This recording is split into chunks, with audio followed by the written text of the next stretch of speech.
오늘 말씀은 창세기 28장 10절로 22절 말씀입니다. 창세기 28장 10절로 22절 말씀 다 함께 합독하시겠습니다. 야곱이 브엘세바에서 떠나 하란으로 향하여 가더니 한 곳에 이르러는 해가 진지라.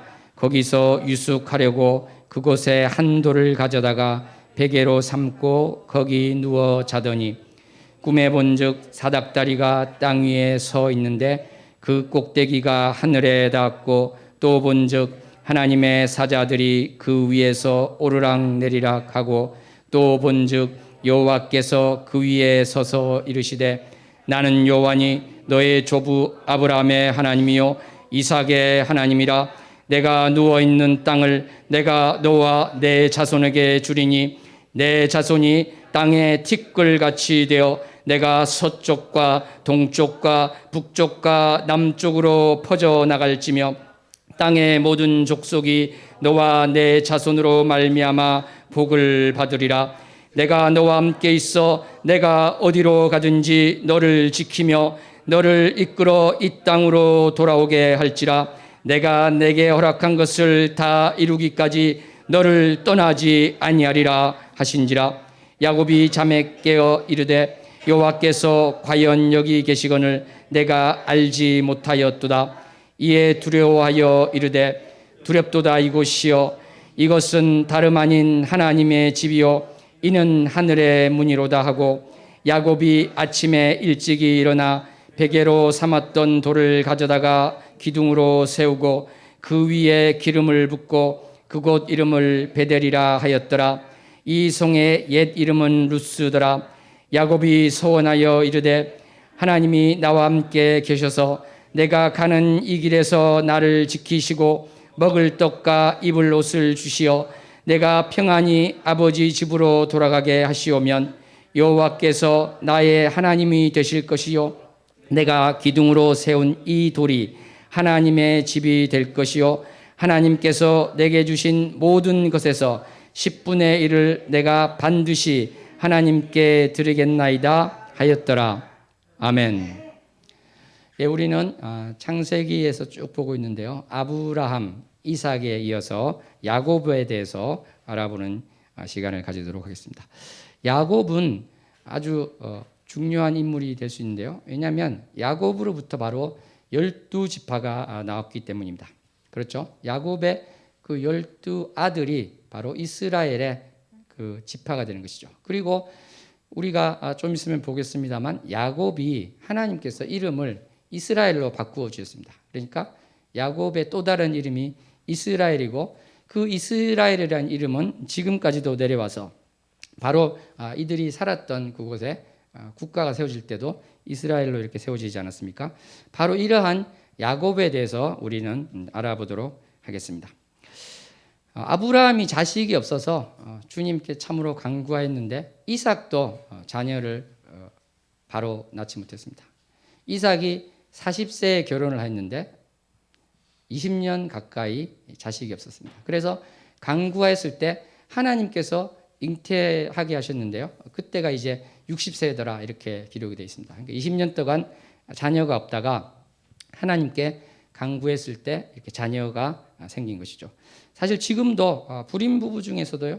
참으로 이게 잘 해결되지 않을 때 정말 주님께 간구하고 나아갔을 때 하나님의 은혜로 이렇게 잉태된 그러한 간증들이 많이 있습니다. 이렇게 해서 야곱이 태어났는데 야곱은 형 에서와 함께 나왔습니다. 그러니까 이제 쌍둥이죠. 근데 여러분 야곱과 에서가 일란성 쌍둥이일까요? 이란성 쌍둥이일까요? 예? 일란성이라고 생각하시는 분? 이란성이라고 생각하시는 분? 예. 의견이 다릅니다. 근데 이것이 왜 이렇게 의견이 다를 수밖에 없냐면 성경을 보면 좀 이제 헷갈리게 돼 있어요. 에서를 낳을 때 야곱이 형 에서의 발꿈치를 잡고 나왔다 이렇게 돼 있습니다. 그러니까 이제 아이가 사실은 이제 팔이 머리까지도 미치지 않기 때문에 그게 쉽지 않아서 다 태어난 다음에 잡은 거 아니냐 이렇게 볼 수도 있겠습니다만 우리는 일단 태에서 잡았다 이렇게 생각을 할 수 있을 것 같아요. 왜냐하면 호세아 12장 3절에 보면요. 바로 태에서 잡은 것을 이야기하고 있기 때문에 그 안에서 잡았겠구나 이렇게 알 수 있고, 또 보면 뱃속에서 엄마 뱃속에 있을 때 이렇게 야곱과 에서가 싸웠다, 서로 싸웠다고 기록이 되어 있습니다. 그러니까 싸웠다는 것은 무엇일까요? 이 태가 두 개가 되면은 그렇게 되지 못했겠죠. 그러니까 태가 하나일 것이다 이렇게 볼 수 있습니다. 태가 하나면 대부분의 경우는 이제 일란성 쌍둥이다 이렇게 알 수 있죠. 그런데 좀 이상한 것이, 일란성 쌍둥이라고 하기엔 조금 이상한 것이 외모가 다릅니다. 외모가 성경에 기록되어 있기는 형 에서가 어떻습니까? 붉은색이고 털이 있다 이렇게 돼 있죠. 그리고 목소리도 좀 달랐어요. 왜냐하면은 야곱이 이삭에게 가서 축복 기도를 받을 때 그 이삭이 뭐라고 했냐면 목소리가 이제 야곱의 목소리다 이렇게 했기 때문에 목소리가 또 달랐구나, 이것을 우리가 알 수 있습니다. 그래서 그런 걸 보면 이제 일란성 쌍둥이가 아닌 것 같은데 한태가 이제 설명이 안 되죠. 그런데 2003년도에 의학계에서 하나를 이제 보고한 것인데, 그것이 뭐냐면 일란성 쌍둥이인데도 한태에 있는 것이 보고가 되었다고 합니다. 그래서 일란성 쌍둥이 있는 경우에도 예외적으로 태가 하나일 수 있다 이렇게 되었던 것이죠. 물론 또 이제 뭐 양막까지 이렇게 들어가면 더 복잡해집니다만, 우리는 일단 정확하게는 알 수 없지만 에서와 그리고 야곱이 외모가 좀 달랐구나 이것을 알 수가 있습니다. 그래서 이 에서, 형 에서는 에돔의 이제 조상이 되었고요. 또 세일산에 거주돼서 그 위치도 이야기가 되어 있는데, 이 에돔이라든지 세일은 붉고 또 어떤 털이 있다 이것을 나타내는 단어다 이렇게 볼 수 있겠습니다. 그런데 이렇게 에서와 야곱이 싸웠다, 이것은 사실은 그 이후에 쭉 나오는 이야기의 복선이 되는 것 같아요. 특별히 또 야곱이 형 에서의 발꿈치를 잡고 나온 것도, 그게 무슨 뜻일까요? 발꿈치를 잡는다, 이것은 내가 먼저 나가야 돼, 이러한 자신의 어떤 주장을 나타내는 것이라고 할 수 있겠죠. 그러니까 이 복선과 같은 이야기, 앞으로 전개될, 앞으로 나오는 이야기를 미리 좀 보여주는 것이다 이렇게 볼 수도 있을 것 같습니다. 야곱의 그 이름 자체는 이제 발꿈치라는 뜻이 될 수 있는데, 또 다르게 해석을 하면요, 하나님께서 보호하시기를 원합니다, 이러한 이름이 될 수도 있습니다. 성경에서 이제 해석하기로는요, 이게 안 좋은 쪽으로 되고 있죠. 왜냐하면 창세기 27장 36절에 보면 에서가 속임을 당했을 때 야곱이라고 하는 게 합당하지 않느냐, 그러면서 야곱 이름 자체가 부정적인 것이라는 것을 이야기를 하고 있습니다. 사랑하는 성도 여러분, 그래서 이 야곱은요, 어떻게 참 대표적인 그 성격이라고 할까, 태도가 나올 수 있냐면 꾀가 많은 야곱이다, 저는 이렇게 우선 생각을 해볼 수 있을 것 같아요. 아까 말씀드린 것처럼 형의 이제 발꿈치를 잡으려고 한 것뿐만 아니라, 우리가 지난 시간에도 말씀드린 것처럼 이삭이 형에게 축복을 하려 했습니다. 장자에게 축복을 하려고 했는데 자기가 이제 에서로 속이고 가서 축복을 받은 것이죠. 물론 어머니가 시켜서 한 것이지만은 본인이 그런 마음이 전혀 없었는가? 그렇지 않죠. 그것을 어떻게 알 수 있습니까? 형 에서가 이제 배가 고플 때 팥죽을 달라고 했을 때요, 어떻게 했습니까? 형 이거 먹어, 이렇게 한 게 아니죠. 장자권을 나에게 팔아라, 이렇게 거래를 했던 것입니다. 그러니까 형 에서는 이 장자권, 하나님께서 주신 그 축복의 통로를 경홀히 여겼기 때문에 그것을 그냥 팔아버렸죠. 그런데 여기서 보듯이 야곱은 어머니가 시켜서 마지못해서 그렇게 한 것이 아니라 이미 형의 것을 자기가 하고 싶다, 내가 장자가 되고 싶다, 형에게 내리는 그 장자의 축복을 내가 받고 싶다, 이러한 것이 아주 뿌리 깊게 있는 사람이었다, 이것을 우리가 알 수 있습니다. 아마 이것이 너무 이 뿌리 깊게 있었던 것 같아요. 그러니까 이 야곱은 동생으로 있다는 것을 아마 견디기 힘들어하고, 정말 내가 형이었으면 좋겠다, 이런 생각을 많이 한 것 같아요.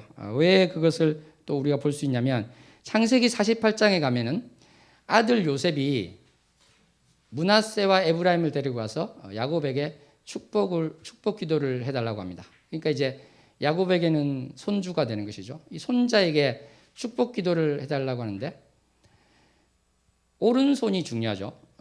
보통 영어로도 이제 그런 표현이 있습니다만 right가 옳고 그런 것 그렇지가 않은 것이죠. 옳은 것이고 그런 것이 아니고 그것이 이제 오른쪽이 되는데 실제로 이제 이 당시에도 그랬습니다. 오른쪽이 중요한 것이어서 축복 기도를 할 때도 오른손으로 하는 것이 왼손으로 하는 것보다 훨씬 비중이 컸다 이렇게 알 수 있죠. 그래서 요셉은 자기 두 아들을 데려갈 때 이제 그 손자 할아버지 자기 아버지 야곱에게 데려갈 때 어떻게 데려갔냐면 첫째 장남 므낫세가 이 오른손에서 축복을 받을 수 있게 이렇게 하고 그 다음에 에브라임이 이쪽으로 축복받을 수 있게 그래서 아버지 야곱이 손을 이렇게 펴서 축복하면 될 수 있게 했는데 성경에 어떻게 나와 있냐면 팔을 엇갈려서 축복했다 이렇게 되어 있습니다. 그러니까 야곱이 원래 순서를 어기고요 동생에게 오른손으로 축복을 하였던 것이죠. 이것이 실수가 아닌 것은 요셉이 그렇다고 바뀌었습니다 이렇게 지적을 했는데도 야곱이 뭐라고 대답하냐면 그러냐 그러면 다시 바꿔야 되겠네 이렇게 한 것이 아니라 나도 안다 내 아들아 나도 안다 이렇게 이야기했던 것입니다. 물론 이러한 것들이 하나님께서 그렇게 지시하셔서 된 걸 수도 있지만 또 다르게 본다면 야곱이 참으로 그 마음 가운데 그러한 것이 있었구나 이것을 우리가 볼 수 있을 것 같아요. 그러니까 동생으로서 정말 형이 되고 싶어하는 이러한 것이 바로 야곱이었다 이렇게 볼 수 있습니다. 사랑하는 성도 여러분, 아까 야곱이 이제 꾀가 많았다 이렇게 했는데요. 야곱이 이 장자권을 빼앗은 그 축복을 빼앗고 나서 형 에서가 때려 죽일 수도 있는 상황이 됐습니다. 그러니까 엄마 리브가가 야곱을 떠나 보내게 됩니다. 왜냐하면 한 명이 한 명을 죽이면 그 죽인 사람도 어떻게 됩니까? 그 벌로서 또 죽여야 되니까 어떻게 아들을 둘을 동시에 잃을 수 있겠는가 이렇게 돼서 떠나보내는데 그것이 바로 자기가 있던 그 고향으로 보냅니다. 그러니까 야곱에게는 외삼촌인 라반이 있는 그곳으로 보내게 되는 것입니다. 그 가는 길에 이제 있었던 것이 바로 오늘 본문에서 우리가 보았던 야곱의 그 돌베개 이야기가 나오는 것인데요. 야곱이 그 외삼촌 라반과 함께 있을 때 거기서 일을 열심히 했습니다. 그래서 자기의 소유가 되기를 원해서 14년이 끝나고 마지막으로 이제 떠나려고 했을 때 요셉을 낳았을 때 이제 떠나려고 했는데 자기가 사랑하던 라헬이었는데요. 라헬이 자식을 낳자 이제 떠나려고 했습니다. 그럴 때 외삼촌 라반이 좀 더 있어라. 대신에 이제 너의 품삯을 주겠다. 그랬을 때 야곱은 그것을 받는 방식으로 어떻게 했냐면 아롱진 것, 그러니까 얼룩이 있는 것, 또 점이 있는 것, 그것이 나오면 내 것이 되게 하고 그렇지 않으면 바로 삼촌 것이 되게 하겠다. 이렇게 했던 것입니다. 그래서 점 있는 것과 얼룩진 것을 자기 것이 되게 하겠다. 이렇게 했는데요. 우리가 성경을 보면 좀 이상한 장면이 나오는데 그것이 뭐냐면 창세기 30장 37절을 보면요. 버드나무와 살구나무와 신풍나무, 이 나무들 플라타나스 나무라고도 할 수 있는데 신풍나무는 이 나무들을 가져다가 껍질을 벗겨서 심습니다. 그리고 그것을 이제 양떼가 와서 그쪽에서 물을 먹게 하는 것이죠. 그러니까 이것이 지금 무슨 말일까 이렇게 우리가 볼 수 있는데 흰색이 라반이라는 히브리어의 말이 있습니다. 흰색. 그러니까 점이 없고 얼룩이 없는 것이 삼촌 것인데 발음이 좀 비슷하게 돼 있죠. 라반. 그리고 벗긴다는 말이 아까드인데 그것이 모음을 또 붙이면 야꼬브 돼가지고 야곱과 비슷하게 되는 것이죠. 그러니까 나무의 껍질을 벗겨내는 그 행위와 자기 이름 그것이 연관이 되는 거니까 이것을 이 앞에서 이 짐승들이 물을 먹으면 내 것이 되지 않겠는가. 그러니까 자기 머리로서 생각을 해서 어떻게 보면 이제 꾀를 낸 것이다. 이렇게 볼 수 있겠습니다. 그래서 야곱은 꾀가 많고 자기 노력으로 뭔가를 열심히 이제 하고자 하는구나. 그것을 알 수 있죠. 실제로 야곱은 참 끈기의 야곱이다. 이렇게 할 수 있을 것 같아요. 왜냐하면 자기가 첫눈에 반한 그 라헬을 자기 아내로 맞이하고자 했지만 어떤 일이 벌어졌습니까? 이 외삼촌이 그 예전에는 결혼할 때 그냥 뭘 가리고 있으니까 누군지도 모르는데 레아 그 언니를 신방에 넣음으로 인해서 야곱은 결혼을 잘못하게 됐죠. 그랬는데 어떻게 이야기했냐면 너가 지금 있기로 한 횟수에서 한 번 더 그렇게 있으면 내가 라헬을 주겠다 이렇게 이야기를 했던 것입니다.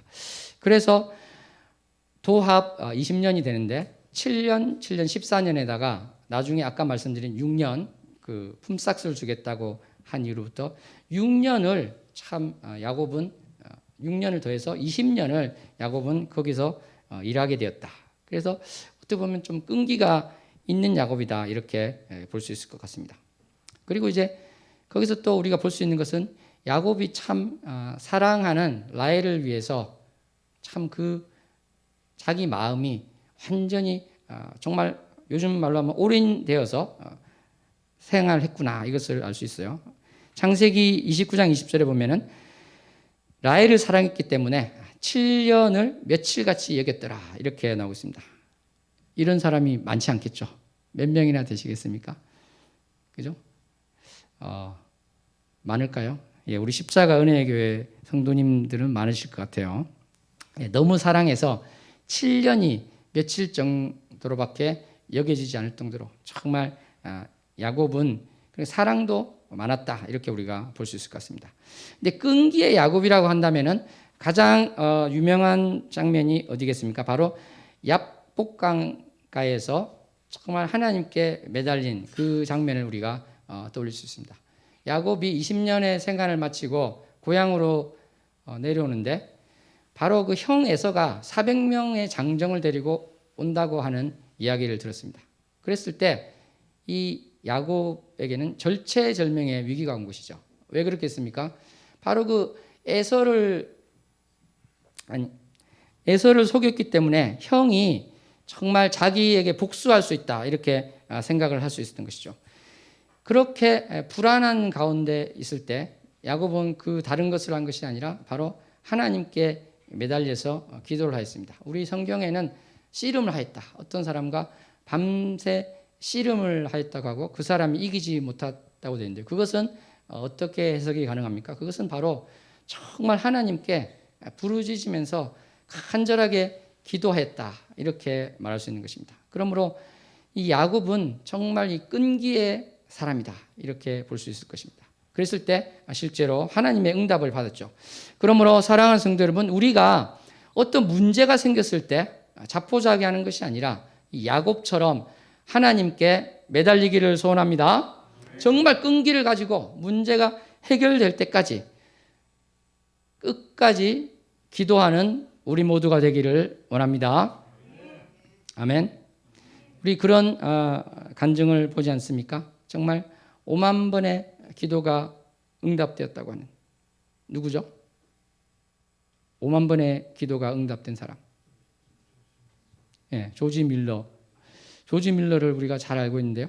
그 사람이 정말 자기 친구를 위해서 1년도 아니고요. 10년도 아니고 몇십 년을 기도했습니다. 그런데 친구 2명이 끝까지 안 믿었죠.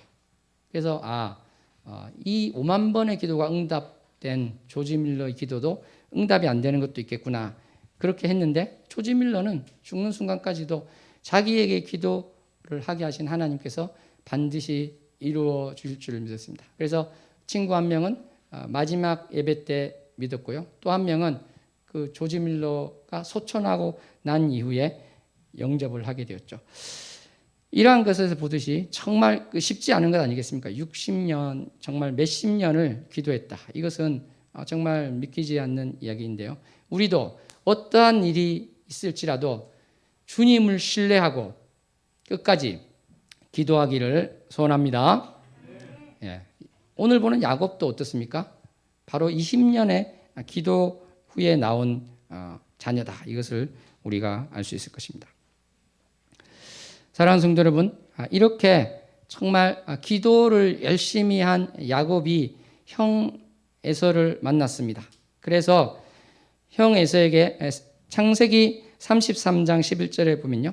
형님께 드리는 예물을 받으소서 이렇게 우리 성경에는 나와 있습니다. 근데 이것은 예물을 받으소서 이렇게 번역이 되는데 사실은 이 단어가 축복이라는 단어입니다. 그러니까 베라하 또는 베라카, 버라카 뭐 이렇게 발음 다 할 수 있는데요. 이 베라카의 축복이라는 말입니다. 그러니까 형님께 이걸 받으세요 할 때 그것은 축복의 말이었다. 32장 18절에 보면은 에서에게 이제 보내는 예물이라는 표현이 나오는데 똑같은 그 예물을 축복이라고 썼다는 것은 어떠한 것인가? 이런 내용이 있겠죠. 자기가 뺏은 축복이죠. 자기가 뺏은 축복인데 아버지 이삭으로부터 그것을 어떻게 보면 돌려준다. 이런 게 될 수 있을 것입니다. 하나님께 정말 간절히 기도하면서 그랬을 수 있겠죠. 제가 받은 축복의 일부라도 정말 형님에게 돌려드리기를 원합니다. 이렇게 간절히 기도했을 수도 있을 것 같습니다. 우리가 정말 간절히 기도한다는 것은요, 내가 어떤 문제를 위해서 기도할 때 그것이 해결되는 것도 있지만 그 기도하는 과정 중에 하나님의 기쁜 뜻을 깨달을 수 있기 때문에 또 우리가 기도하는 것입니다. 나의 부족한 점을 깨닫고 이 문제를 해결하는 것이 나에게는 초미의 관심사였지만 사실은 하나님께서는 훨씬 깊고 높으신 뜻으로 그 문제를 허락하셨구나. 이것을 깨달으면서 우리는 정말 눈물을 흘리며 주님 앞에 엎드릴 때가 있는 것입니다. 그러므로 다시 한번 정말 문제가 있을 때 주님 앞에 간구하는 저와 여러분 되기를 소원합니다. 정말 이 우리 예배당은 항상 열려 있기 때문에요. 내가 밤새워 소리 지르고 부르짖으며 기도하기는 힘듭니다. 그런 분은 이곳에 오셔서 기도 음악도 있으니까 정말 기도할 수 있기를 소원합니다. 사랑하는 성도 여러분, 우리가 지금 야곱에 대해서 여러 가지를 보고 있는데 야곱은 우리 오늘 본문에서 읽은 것처럼 하나님을 또 경외한 자였다. 이것을 우리가 볼 수 있을 것입니다. 바로 야곱은 그 돌베개를 가지고 제단을 쌓아서 주님 앞에 엎드렸던 사람입니다. 그래서 여기서 이제 그 이름도 하나님의 집이다. 그래서 베델이라고 하는데요. 벳이 집이란 뜻입니다. 그리고 엘은 하나님이란 뜻입니다. 그래서 베들레헴 하면은 베틀레헴에서 이제 빵의 집이다. 이런 베들레헴이 이제 그런 뜻이 있고요. 벳엘 하나님의 집, 하나님의 집이라고 이야기하면서 정말 자신이 꿈속에서 본 그 하나님께 경배하고 하나님을 높이겠습니다. 그리고 내가 가진 모든 것의 10분의 1을 드리겠습니다. 이렇게 고백을 하게 됐던 것입니다. 아버지 이삭이 100배의 결실을 하였던 것에서 본다면 정말 하나님께 드리는 그 10분의 1은 아무것도 아닌 것일 수 있겠죠.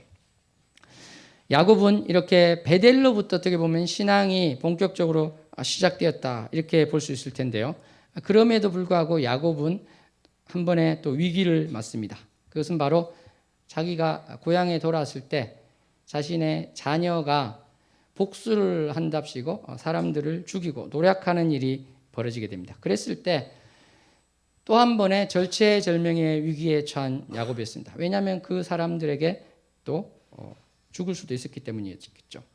그 지역 사람들에게 또 다른 복수를 당할 수 있었을 때 바로 야곱은 베델로 올라가는 결정을 하였습니다.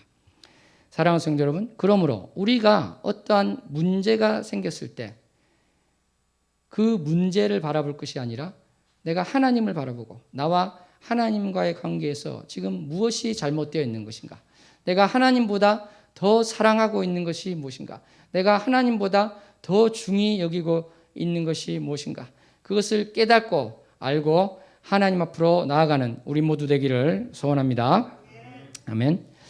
사랑하는 성도 여러분, 이 야곱의 인생을 보면 아까 말씀드린 것처럼 이 끈기의 야곱, 정말 시간이 20년의 세월 동안에도 끈기를 가지고 살았고요.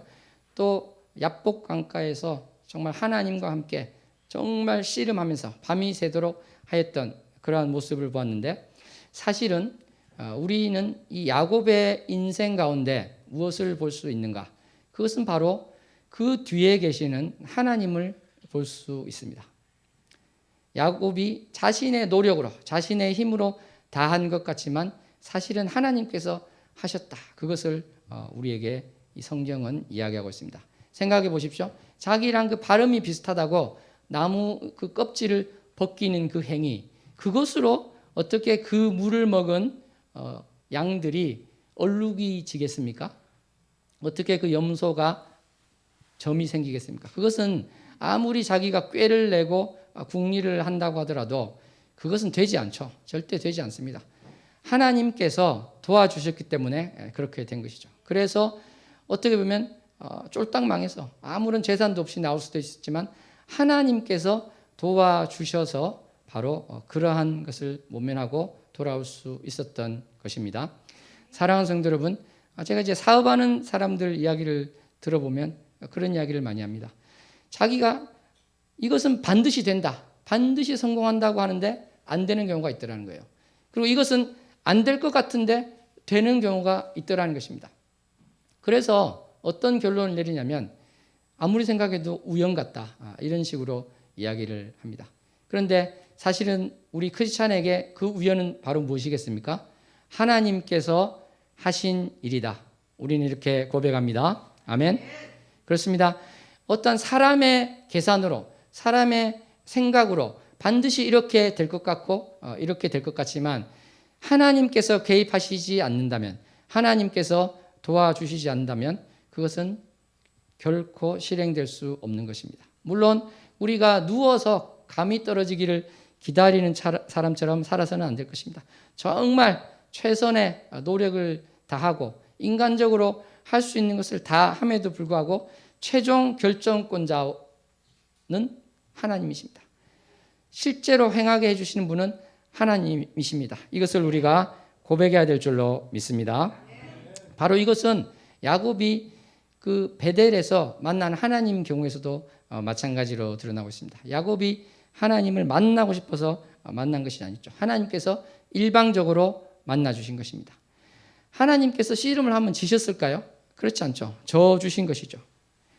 이것은 자녀가 있는 분들은 다 아실 것입니다. 자녀랑 어떤 게임을 할 때 모든 게임을 다 이기는 부모가 있습니까? 다 져주죠. 져주는데 자녀는 그것을 모르고 아주 기뻐하고 있습니다. 바로 이것이 부모의 심정이고 하나님의 심정인 것입니다. 사랑하는 성도 여러분, 하나님께서는 또 에서와 야곱에 대해서 이렇게 다른 태도로 나타내신 것이 있는데요. 그것을 보면서 왜 하나님께서는 에서와 야곱에 대해서 이렇게 다른 모습을 보일까? 거기에 대해서도 우리가 한번 생각을 해볼 수 있을 것입니다. 우리가 이제 말라기서를 보면요. 말라기서 1장에 보면 이렇게 나옵니다. 하나님께서 내가 너희를 사랑했다. 그러니까 백성들이 언제 우리를 사랑했습니까? 이렇게 이야기할 때 야곱과 에서의 이야기를 하고 계십니다. 내가 야곱을 사랑하였고 에서는 미워하였다. 이 이야기를 하고 있습니다. 그러니까 에서와 야곱이 사실은 살아가면서 자신의 행위 가운데 어떠한 것을 따라서 하나님께서 이렇게 저렇게 판단하실 수도 있는 것이지만 사실은 하나님께서 그 태중에 있을 때부터 그 전부터 정하신 측면이 있다. 이것을 우리가 알 수 있습니다. 그래서 이 부분을 보면요. 좀 하나님께서 이상하다. 왜 에서와 야곱에 대해서 그러한 아이가 무슨 죄가 있으며 아이가 무슨 잘못이 있을까? 왜 근데 하나님께서 일방적으로 정하실까? 이러한 의문이 들 수가 있습니다. 근데 여기에 대해서 로마서 9장 20절에서는 이렇게 고백을 하고 있습니다. 우리 다 함께 로마서 9장 20절로 21절 합독하도록 합니다. 이 사람아 내가 누구이기에 감히 하나님께 반문하느냐? 지음을 받은 물건이 지은 자에게 어찌 나를 이같이 만들었느냐 말하겠느냐?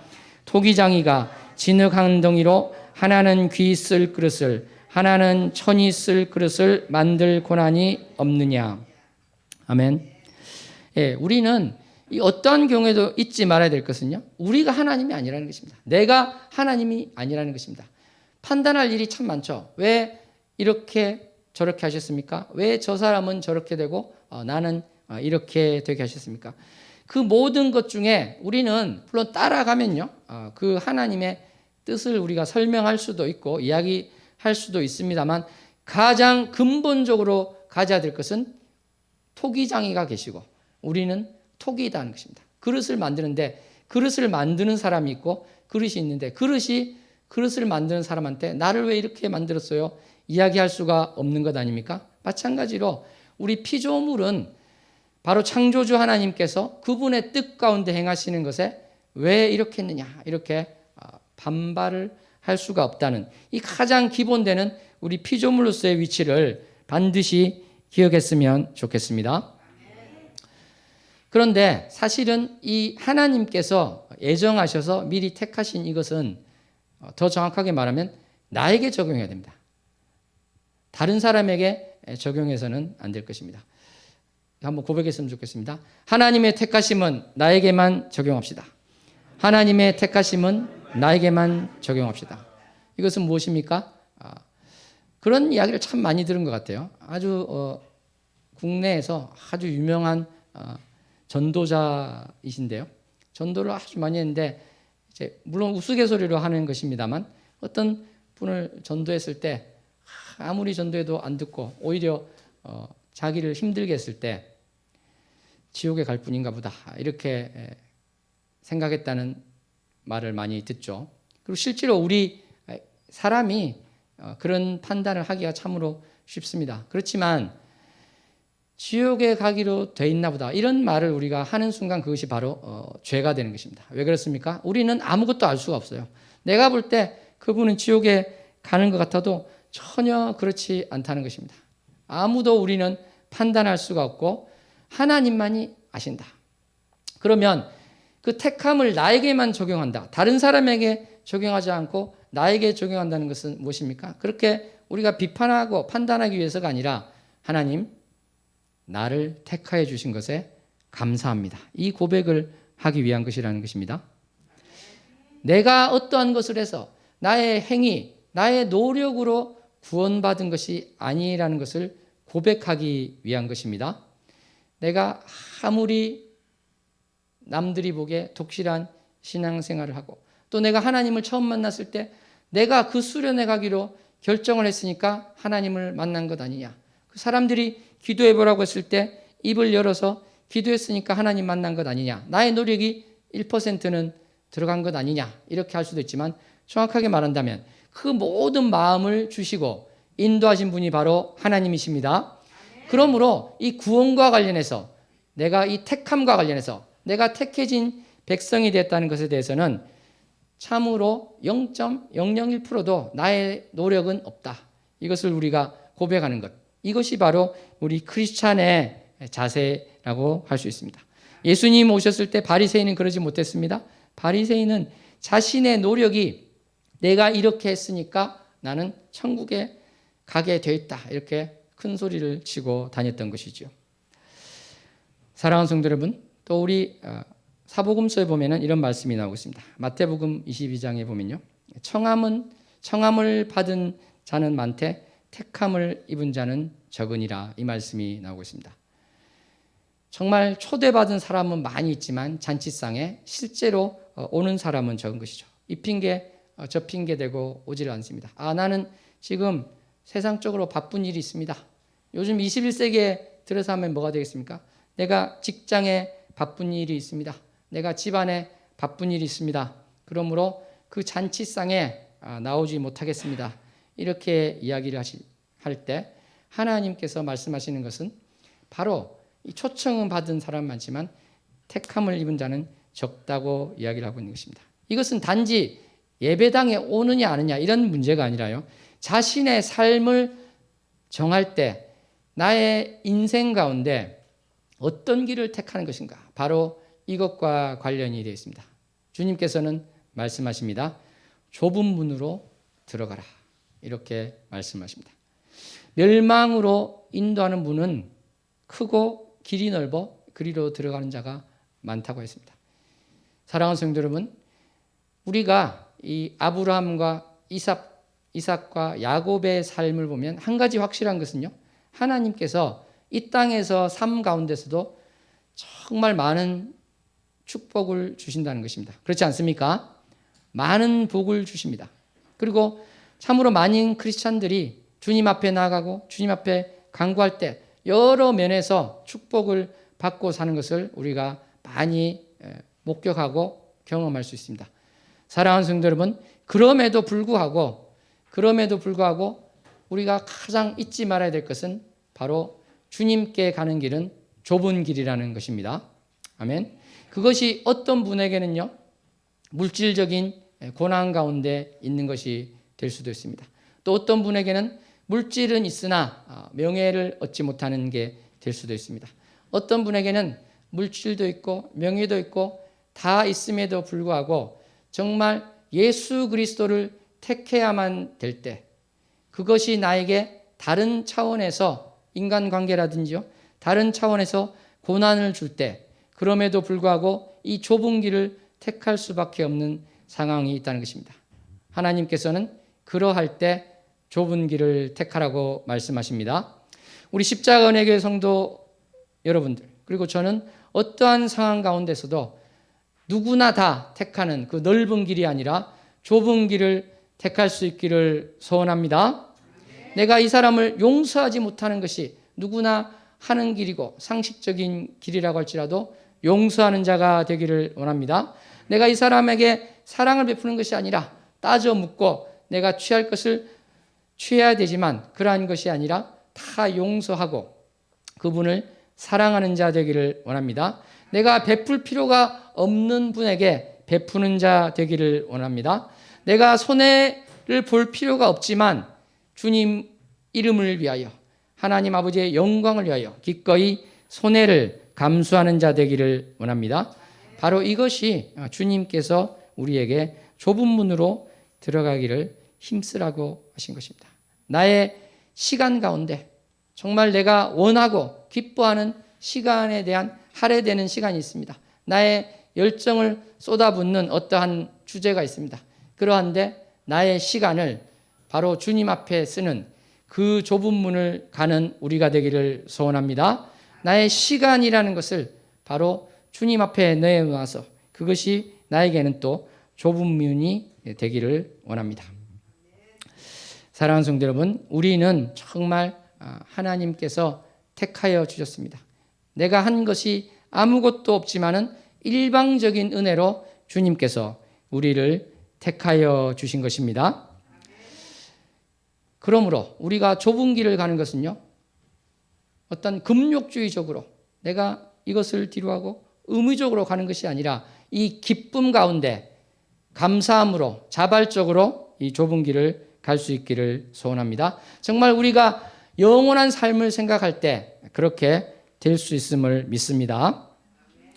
사랑하는 성도 여러분, 마지막으로 하나님께서는 죄를 기억하지 않는다고 하십니다. 민수기 23장 21절에 보면은 야곱의 허물을 보지 아니하신다, 이렇게 이야기하십니다. 이스라엘의 반역을 보지 아니하신다고 이야기하고 계십니다. 이 이스라엘 백성에 대한 이야기도 하지만 사실은 하나님께서는 이 야곱이라는 개인에 대해서도 그렇게 하셨다. 저는 그렇게 생각이 됩니다. 이사야 43장에 나오는 말씀, 바로 하나님께서는 나는 나를 위하여 내 허물을 도말하는 자니 내 죄를 기억하지 아니하리라 말씀하십니다. 아멘. 하나님께서는 정말 너희 죄가 주홍같이 붉을지라도 눈과 같이 희어질 것이라고 이야기하십니다. 진홍같이 붉을지라도 양털같이 희어질 것이라고 이야기하십니다. 정말 나의 죄가 있어서 나는 지옥에 갈 수밖에 없는 존재였습니다. 이것이 우리의 고백이 될 터인데 바로 그러한 죄에 대해서 하나님께서는 나를 위해서 그 죄를 기억하지 않겠다고 이야기하는 것입니다. 사랑하는 성도 여러분, 바로 우리는 주님의 그러한 약속의 말씀을 믿고 죄에 허우적거리는 사람이 한 명도 없기를 소원합니다. 내가 과거의 죄책감 때문에 그것이 어떠한 죄였든지 간에 그것 때문에 아파하고 힘들어하지 않기를 원합니다. 왜냐하면 하나님께서는 권능의 하나님이시기 때문에 내가 정말 그 무거운 짐처럼 내 어깨를 누르는 그 죄, 나는 영원히 헤어날 수 없을 것 같은 그 죄를 바로 주님께서는 전능하심으로 그 죄를 옮기셔서 예수님이 받으셨고 그 죄를 지시고 십자가에서 이 문제를 해결하여 주셨습니다.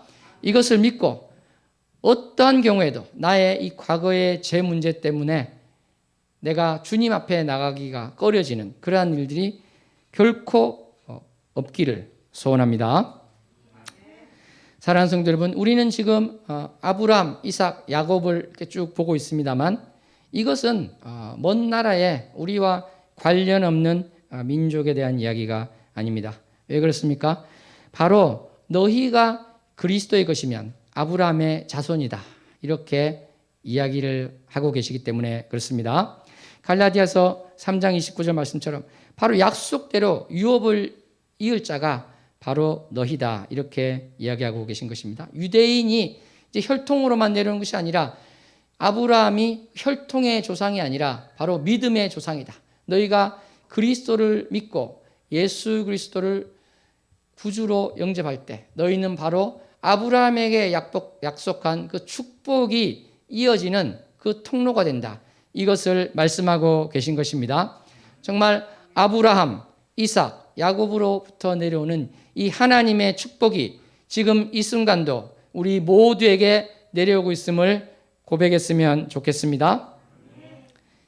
그래서 우리가 이 야곱의 오늘 말씀을 보았는데 야곱의 이 삶 속에서 주님 나는 어떠한 자입니까? 고백하면서 스스로 보기를 원합니다.